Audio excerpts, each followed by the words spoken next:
Nah, ini dia yang Tuhan katakan. Sebelum dia memasuki peristiwa yang buat dia sangat menderita, dia bilang begini, hatiku sangat sedih, seperti mau mati rasanya. Tinggallah di sini dan berjaga-jagalah dengan aku. Kemudian dia menjauh daripada murid-muridnya, lalu dia berdoa seperti yang kita baca tadi. Nah, betapa beratnya peristiwa, saya bisa membayangkan. Pernahkah dari antara kita ini, karena peristiwa yang kita alami atau peristiwa yang akan kita alami, kita membayangkan bahwa nanti ke depannya akan terjadi sebuah peristiwa seperti ini. Lalu kita masih merasa sedih dan mau mati rasanya. Pernah seperti itu?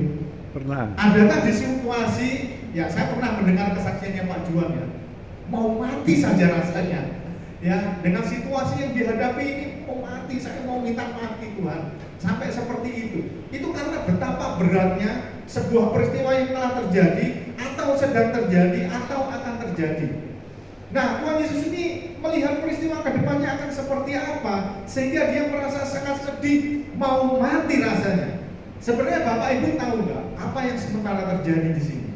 Kalau kita baca tadi ayat 42 di Lukas pasal 22, ini bilang begini, ya Bapakku, jikalau engkau mau, ambillah cawan ini daripadaku, tetapi bukanlah kehendakku, melainkan kehendakmu lah yang terjadi.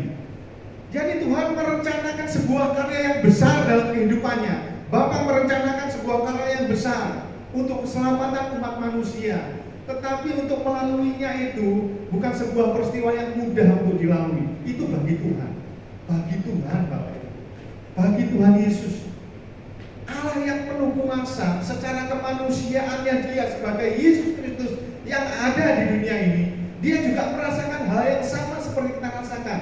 Menghadapi sesuatu, punya rasa takut, punya rasa berat hati, punya rasa sedih, mau mati rasanya, karena peristiwanya memang bukan peristiwa yang mudah untuk dilalui. Sehingga dalam doanya, ya Bapa, kalau seandainya ancaman ini lalu daripadamu, tetapi biarlah kehendakmu yang jadi.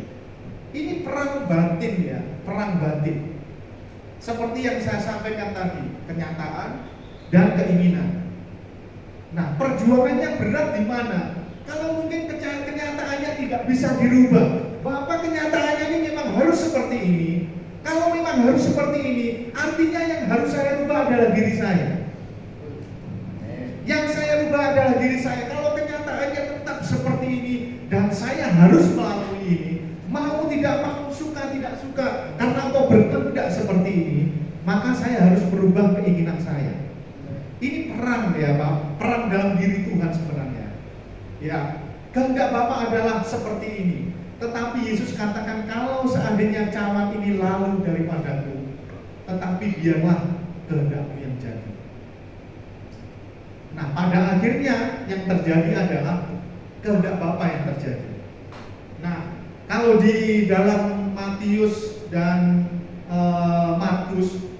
Matius 26 dan Markus 14, ini Tuhan menaikkan doa ini 2 kali.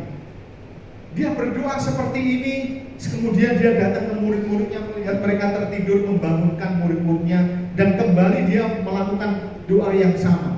Dia kembali berdoa dan mengatakan hal yang sama. Seandainya cawan ini lalu daripadaku ya Bapa, tetapi biarlah kehendakmu yang jadi. Nah, ini yang perlu kita pelajari, Tuhan Yesus itu seperti apa sih? Bapak Ibu, kalau kita tidak bisa merubah kenyataan, terkadang seperti begini. Kita mengharapkan sesuatu itu harus mau sesuai mau kita. Ya, kita berdoa Tuhan, kita sepertinya ngatur Tuhan, ya, ngatur Tuhan. Tuhan itu harusnya melakukan semua seperti yang saya inginkan dalam hati saya. Bayangkan kalau seandainya orang Kristen semua seperti itu, dan rata-rata memang seperti itu, dan Tuhan genapi, apa jadinya? Saya membayangkan kalau seandainya anak saya meminta sesuatu tidak pernah saya tolak, semua yang dia minta saya turuti. Bapak Ibu bisa membayangkan apa yang akan terjadi. Bapak Ibu punya anak, minta apa saja, mau apa saja, ngomong apa saja dituruti. Apa yang akan terjadi? Bapak Ibu bisa membayangkan nanti ke depannya anak ini akan menjadi seperti apa? Become a monster. Itu pasti. Nah, Kalau seperti itu semua dituruti, saya percaya bahwa anak ini tidak akan bisa menerima kata tidak. Betul? Tidak akan pernah bisa menerima kata tidak. Semua harus jadi sesuai dengan keinginannya. Anak-anak Tuhan pun sama. Kalau dituruti semua maunya sama Tuhan, melunjak, ya, melunjak, bilang melunjak. Kalau nggak melunjak, kita nggak akan bisa terima kata tidak.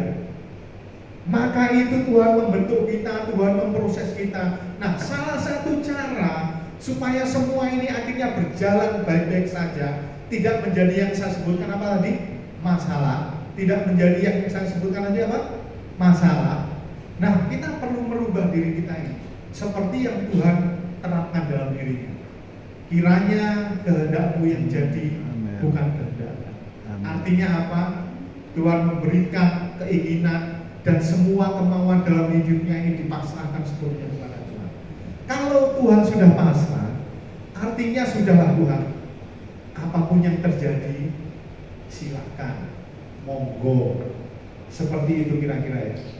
Nah, hari-hari ini apapun yang terjadi, kalau kita berdoa setengah mati masih tetap seperti itu saja, mari kita serahkan semuanya ke dalam tangan Tuhan. Amin.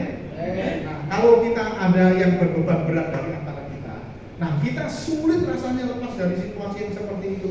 Terkadang memang Tuhan menginginkan hal itu terjadi. Supaya apa? Supaya kita ini bisa menerima kata tidak dari Tuhan.